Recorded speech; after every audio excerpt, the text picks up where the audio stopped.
Well, good morning, church family. I do hope that we're all continuing to do well and stay safe as we keep going through a new phase in a very strange time in all of our lives as we try to figure out, what our new normal is. And on that subject of figuring out what our new normal is going to be, how we're going to move forward with this situation, I want to remind everybody that we are planning to meet here at the building for a physical worship service starting next Sunday, May 31st. That's the result of our town hall meeting that we had this past week. I want to again thank all those who came out and participated and had a voice and discussion in that. And I want to thank Brother Doug again for compiling that email list of all of the discussions we had and decisions that we made and going over the details and whatnot. That's been very helpful. And if anybody has not yet seen that list of what we decided and what our procedures are going to be and you would like some more information on that, let one of us know and we'll be more than happy to get that to you. But there are a lot of procedures that we have to go through and make sure we get right so that we can meet. Lots of guidelines that we have to follow.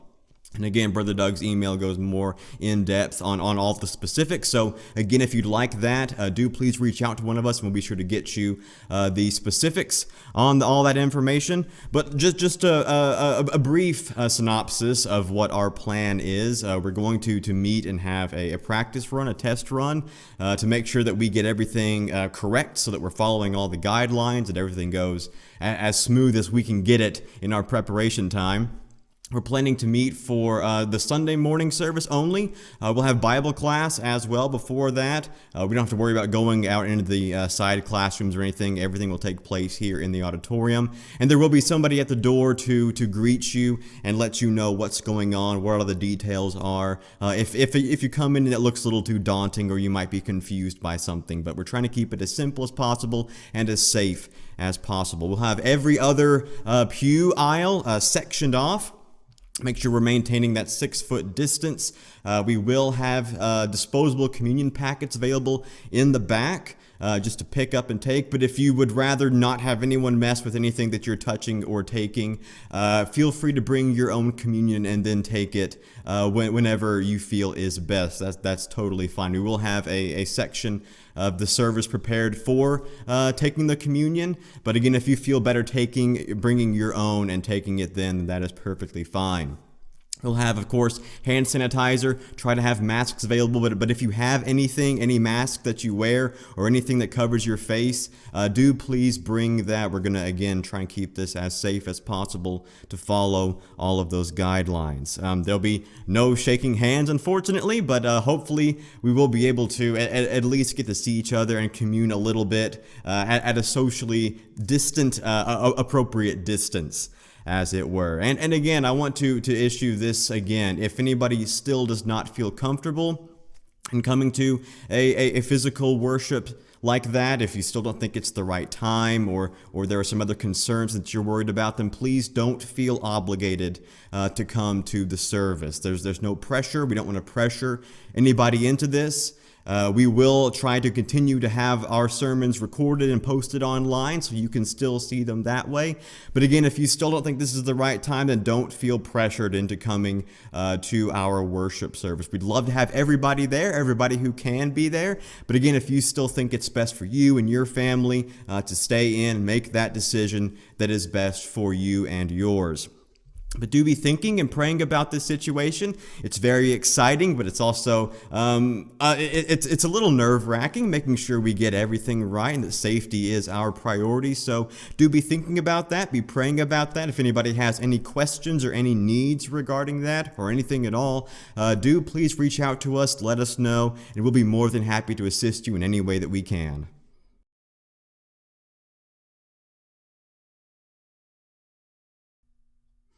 Pontius Pilate is a very interesting case in the Bible because he's not exactly what I think we would necessarily call a quote-unquote bad guy. In fact, there's lots of examples of his character coming through that shows he is a good guy, a good person, in fact. Matthew 27 says that he was the governor of that region. And after the chief priest and the elders spent all night mocking and beating and falsely accusing Jesus, they sent him over to Pilate. They turned him over to Pilate. And the whole time, Pilate's trying to not only figure out why Jesus is in this situation, but help him out of it. In fact, it says there that Pilate marveled that Jesus wouldn't speak up on his own behalf. And so Pilate steps up for him. He goes out and addresses the crowd and tries to reason with the crowd as to why Jesus is in this situation and to hopefully get him out of it. He tells the crowd, I can't find any fault in this man. He's done nothing wrong. Why do you want him dead? But of course, the crowd is voracious in their bloodlust to end Jesus' life. And so, as it was customary at that time for the officials in charge around the Passover time to release a prisoner, Pilate thought, you know what, I'll get Barabbas, someone in prison on account of murder, and I'll offer him as an alternative. And surely the people will want Jesus released as opposed to this murderer. But of course, we know Pilate gives them that offer, and the crowd turns him down. They say, "Release to us Barabbas. We still want Jesus dead." And so finally, Pilate reaches a decision. He comes to a conclusion on this matter. There in Matthew chapter 27, verse 24, says, "When Pilate saw that he was getting nowhere, but instead that an uproar was starting, he took water and washed his hands in front of the crowd. 'I am innocent of this man's blood,' he said. 'It is your responsibility.'" Pilate tried to wash himself free of Jesus' blood. He tried to remove himself from that situation. He tried to rid himself of any connection with Jesus' death, the death of an innocent man, and just remain neutral in this horrific act. He said, "I will take no part in this. If you want this so badly, it's your responsibility, but don't count me in with you lot for killing an innocent man." But the irony of that action in this situation is that Pilate was a key player in Jesus' death, in his crucifixion. And by trying to rid himself of any association with Jesus, Pilate became the turning point. By saying, "I will have nothing to do with this man," he turned Jesus over to the crowd to enable his death, his crucifixion there. And by trying to clear himself of innocent blood, he in essence became just as guilty as the rest. And you see, in that action there of trying to wash himself free of Jesus' blood, Pilate had it all wrong. We are not exempt from sin. We can't wash ourselves of it. We can't cleanse ourselves of sin, remove it from ourselves, remove the guilt and association we have with that. We can't take any neutral stance when it comes to sin. We can't cleanse ourselves and say, "Nope, I'm out. I'll have nothing to do with it. I want nothing to do with this innocent man, this Jesus Christ, but nothing to do with you evil people either." We can't step back and take a neutral position from it because we are sinners. I am a sinner. You are a sinner. And Pilate was also indeed a sinner.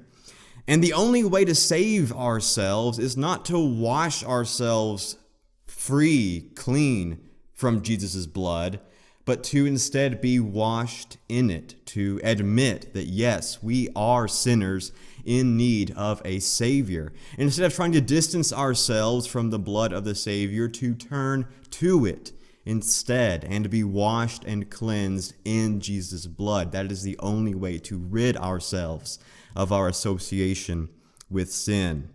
The blood that Jesus shed for all of us, so that we can have that hope and that salvation that only comes not from washing ourselves free of Jesus' blood, but being washed in Jesus' blood.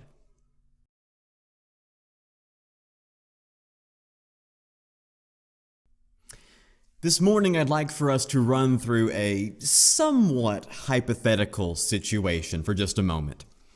Let's say that you are told you must put your complete and absolute trust in somebody. Not just temporarily, not just for a little bit or a little while, for like a day, for a certain thing that you're going to do, but your entire being, for your entire life. All that you are and all that you do, you are entrusting to someone else.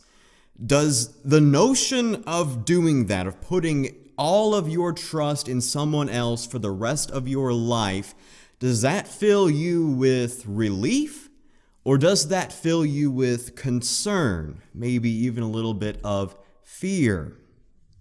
Putting our trust in others is, well, it's a bit of a double-edged sword, depending on how you look at it.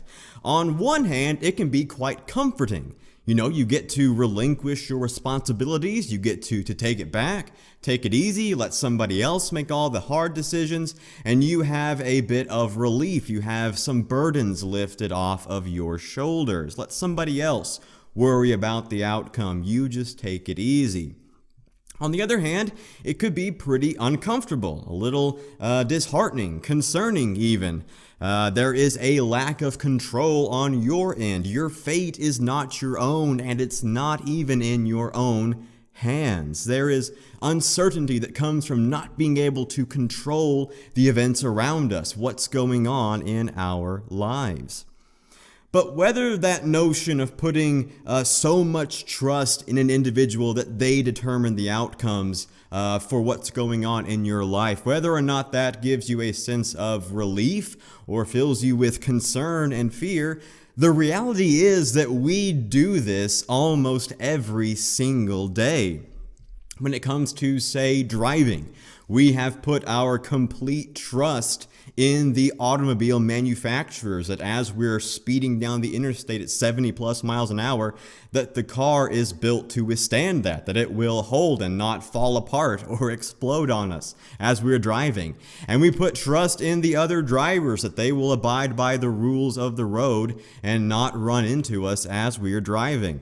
When it comes to eating, say, we put our trust that the food was prepared and cleaned properly, or that it was cooked properly and not spat in or laced with poison or something ridiculous like that if we order some food. Or if we place an order or pay a bill, perhaps, if we send money to someone in order to receive something in return, we put our trust that once we send them the money, they will return our product or service to us. Now, granted, these are smaller, more individualized and compartmentalized aspects of our lives that are not in the grand scheme of things, perhaps all that important or all that encompassing. You know, there's certain parts of certain days of our lives. We still have some control there. We can choose to not go out. We can choose to grow our own food, I suppose, although even in those, there's still a certain level of trust that's placed in others to make sure things go according to our plans. But ultimately, it's still pretty minute by comparison in the grand scheme of things, it seems. So I want to ask again, what about complete, absolute control of your life handed over and entrusted to someone else? If that were the case with people, if we were to put our absolute trust in people, I think there's a valid reason for at least a little bit of concern there. People are flawed, you know. That's just how we are. That is our human nature, and it's our human nature to be a little wary of that. We don't exactly have the most spotless track record when it comes to our history on this planet. But if we put our absolute trust in God, then I believe that should be comforting for us. Because we don't know everything. We can't know everything. But God does. And He can lead us down the correct path. And He can oversee all that we do to lead us to the correct outcome. Because He knows what that is. But still, even if we know we are putting our trust in God, that can be a pretty scary notion. because we can't see God. He's not there in front of us for us to directly talk to and ask questions in a way that we can get answers that appeases the fearful human side of us. That direct face-to-face conversation there. In fact, to many around the world, putting your trust in God is downright silly, absurd even. The notion of even believing in God, believing there is some omnipotent God is foolish enough, but to put your trust in this invisible, maybe there, maybe not there God? How foolish are Christians, the world says. He might not even be real. Why are you putting all of your chips in this basket? What basis do we have to believe that God will take care of us in our lives if we put our complete trust in Him? Well, we've got lots of great examples in the Bible of those who put their absolute trust in God. Noah, Jesus, David, just to name a few people who put their trust in God. But today I'd like us to look at somebody else, somebody who at multiple points in their life, multiple important points in their life, put their absolute trust in God, and God saw them through every single time. It's almost as though this person put their trust in God blindly. People say you put your blind trust in God when criticizing how we show our devotion to God. That's how this person was. It's almost as though they had no regard for themselves whatsoever, but just full-heartedly jumped in head first, putting every bit of their trust into the Lord. That person was Abraham, or at this time, as he's known in our story, Abram. And his story is found in the book of Genesis. The first significant time that Abram put all of his trust in God was when God called Abram to leave his homeland. If you'd like to turn to Genesis chapter 12, his story starts, or at least our story of his starts, in Genesis 12, verses 1 through 5. The Lord had said to Abram, "Go from your country, your people, and your father's household to the land I will show you. I will make you into a great nation, and I will bless you. I will make your name great, and you will be a blessing. I will bless those who bless you, and whoever curses you, I will curse. And all peoples on earth will be blessed through you." So Abram went, as the Lord had told him, and Lot went with him. Abram was 75 years old when he set out from Haran.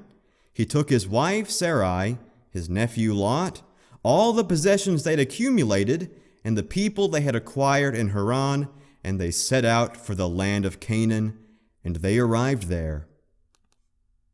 Abram had spent his entire life there with his family. He was raised in the land of Ur and then moved to Haran when his father Terah passed away. But Abram was rooted there. He was rooted there with his family. He'd built a life in that land. And God even described the land. There in verse 1, he says, "Your country and your father's house." And from there, God told Abram to leave his country, leave his friends, leave his family, leave the place he had spent so much of his life growing up and living. When Abram was 75 years old, God told him to pack up and move to a completely different place. Not even a place that God really specified. It was a place he just said, "Go, and I'll show you as we get there." If you've ever had to move from a place that you know and you love, then you probably know just how difficult that can be. You know how hard it is to leave all of the memories, all of the places, all of the people that you've grown to know and love over the course of your lifetime. And how difficult that must have been for Abram, again, a 75-year-old man, to just pack up and take everything on a big trip with an unspecified destination. God said, "I will show you." Abram left his country, his family, and his friends for somewhere he did not know, a new land.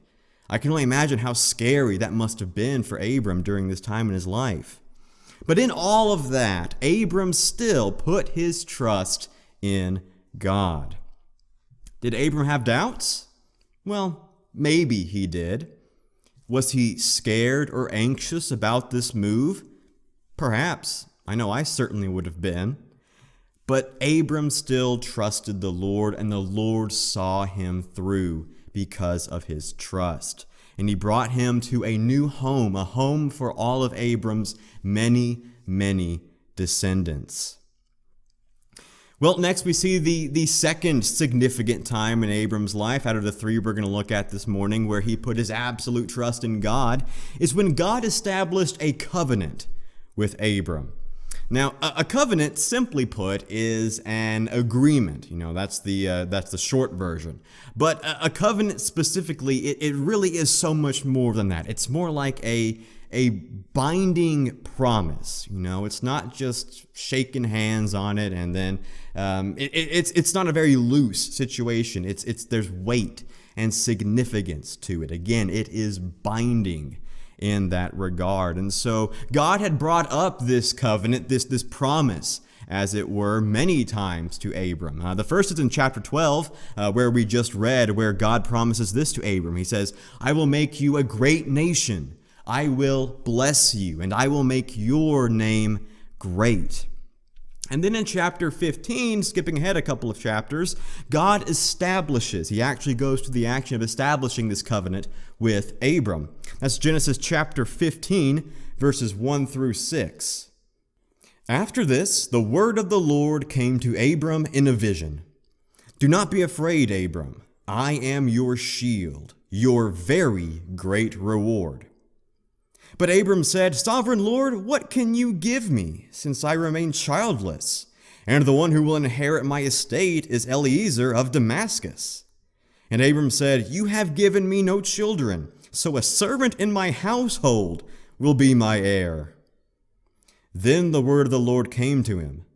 This man will not be your heir, but a son who is your own flesh and blood will be your heir.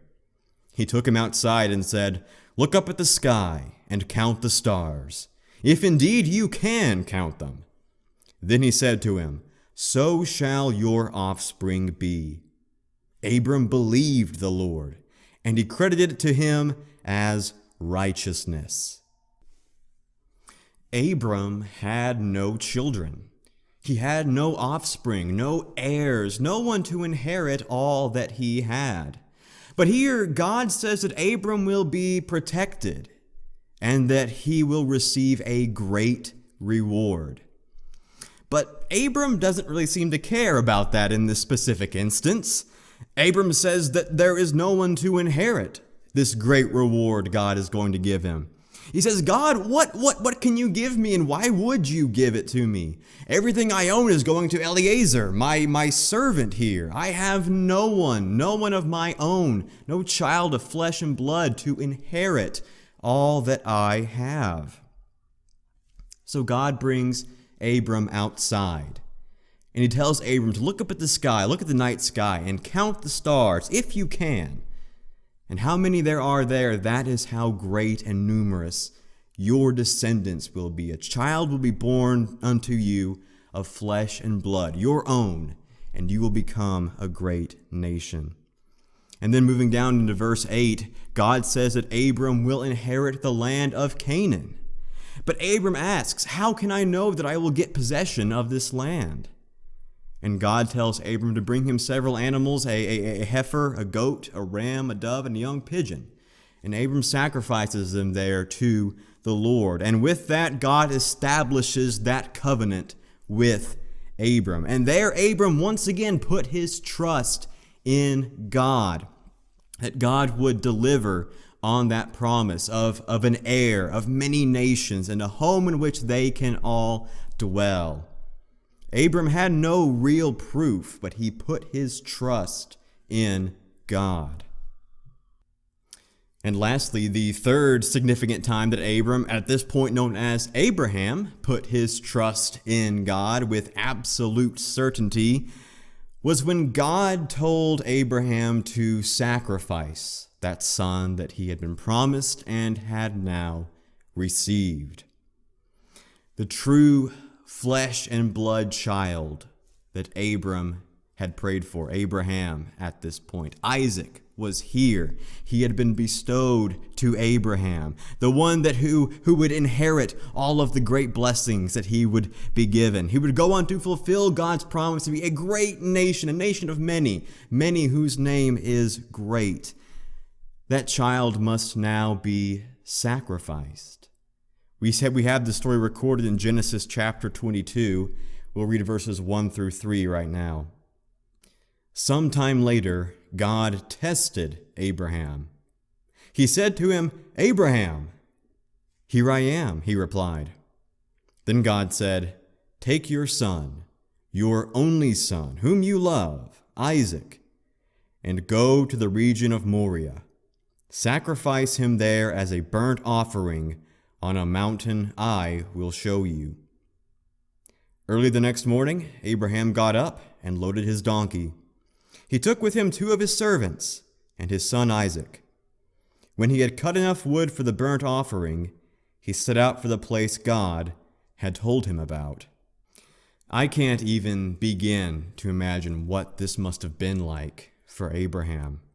Praying and waiting earnestly all these years for a son, just to get the son, and now having to turn around and sacrifice him to the Lord.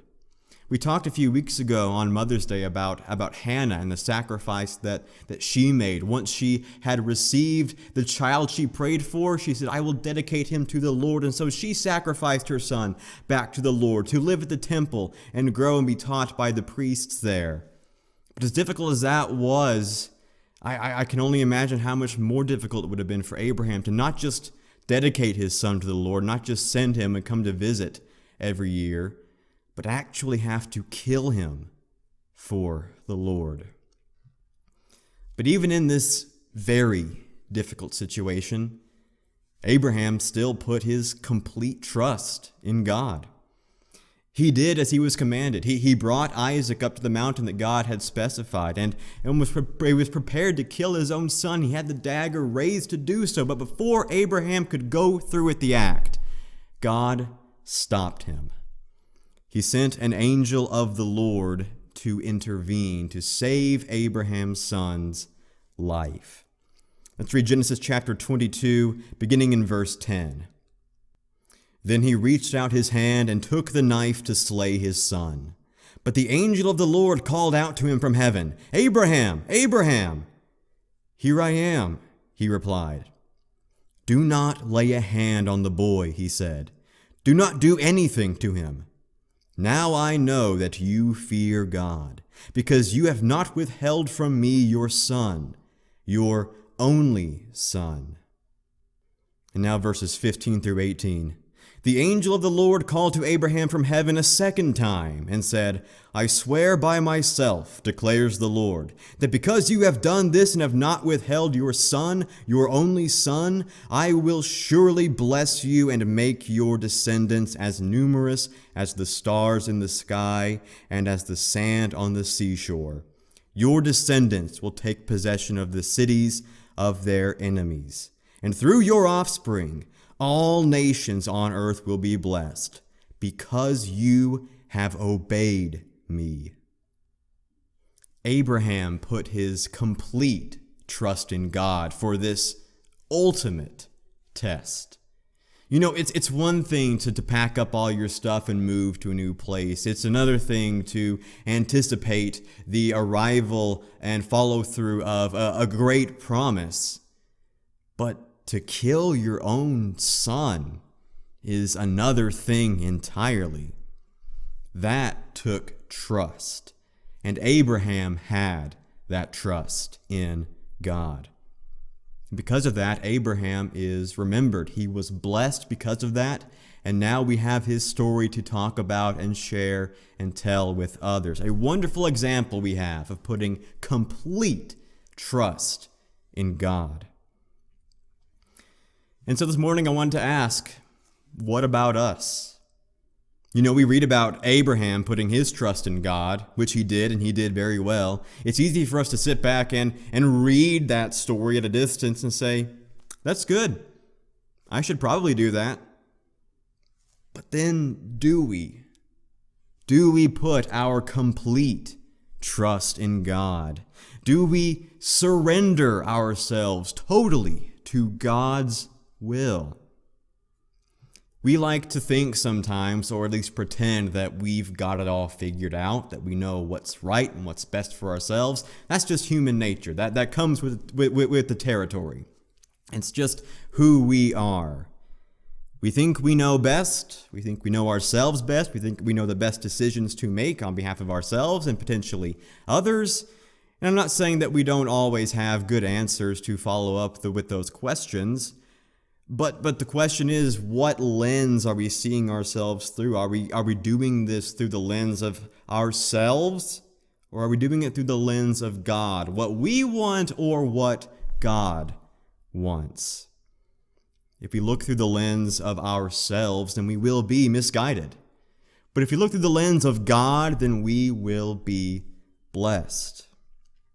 After all, we are to put our trust in God and not lean on our understanding. We are to acknowledge God in all of our ways, all that we do. And if we do, He will make our paths straight and lead us to that great destination we are all longing for and, like Abraham, have been promised.